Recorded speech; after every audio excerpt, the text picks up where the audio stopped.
given everything that's going on in the market with commercial real estate, what is RFR's strategy moving forward over the next 5 or 10 years?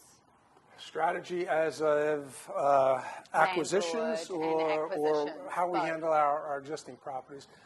You know, every property, every property has a personality, and you have to know, like if you have different children, you have to know what the right future is for that child. This one's going to be a musician, this one's going to be an artist, this one's going to be a banker.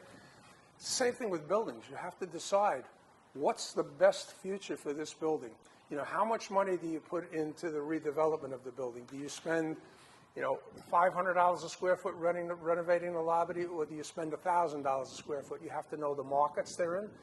Every market in the city is different. You know, Seagram building is, to me, still one of the most exceptional buildings that I've ever been involved with in my lifetime. And I've worked for companies like Olympia New York, Equity Office Properties. I've handled properties all over the United States, but that Seagram building is a special building.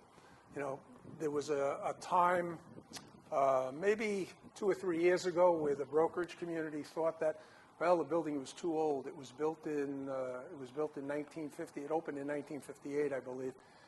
But if you're in that building and you see how it's been cared for and how all the systems in the building have been upgraded, and that building was ahead of its time.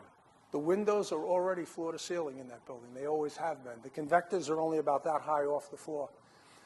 It's a great building, and that's going to stay a great building. And we look to do that with all our other properties. So how does that happen? You go, listen, we're going to talk about the future of 285 Madison and who's involved in these kinds of decisions about the future of a building?